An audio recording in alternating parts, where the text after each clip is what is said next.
দর্শক, এই মুহূর্তে রাষ্ট্রীয় অতিথি ভবন যমুনার সামনে আছেন আমাদের বিশেষ প্রতিনিধি সিকান্দার রেমান। সরাসরি যুক্ত হচ্ছি তার সাথে। রেমান, বৈঠকের কি তথ্য আছে আপনার কাছে?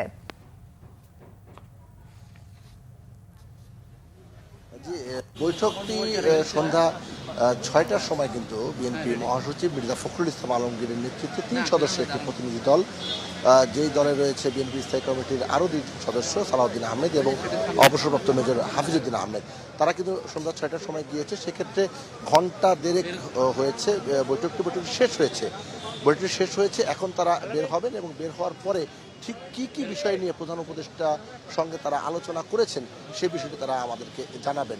তবে যাওয়ার আগে যেটি আমরা নিশ্চিত হয়েছি, চলমান রাজনৈতিক পরিস্থিতি, বিশেষ করে আইন শৃঙ্খলা পরিস্থিতি নিয়ে তারা এখানে কথা বলার কথা রয়েছে। একই সঙ্গে তারা কিন্তু দ্রব্যমূল্যের ঊর্ধ্বগতি সহ জনজীবনে ভোগান্তি হয় যে বিষয়গুলো রয়েছে সেই বিষয় নিয়ে কিন্তু প্রধান উপদেষ্টার সঙ্গে আলোচনা করেছেন।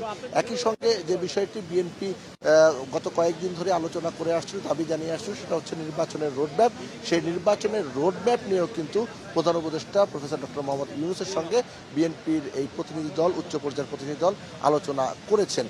কি বিষয়ে আলোচনা করেছেন এবং কোন পয়েন্টে আলোচনা হয়েছে সে বিষয়ে কিন্তু কিছুক্ষণের মধ্যেই আমরা শুনতে পাবো। বিএনপি মহাসচিব এখানে কথা বলবেন। এরপর সরকারের পক্ষ থেকে কিন্তু ব্রিফিং করা হবে।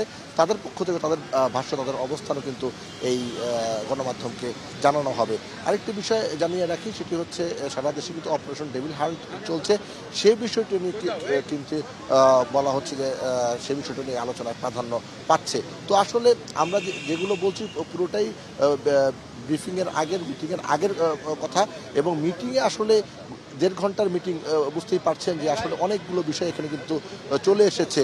ঠিক কি বিষয় এখানে এসেছে আমরা কিছুক্ষণের মধ্যেই সেটি জানতে পারবো। তো এই হচ্ছে এখান থেকে সবশেষ অবস্থা।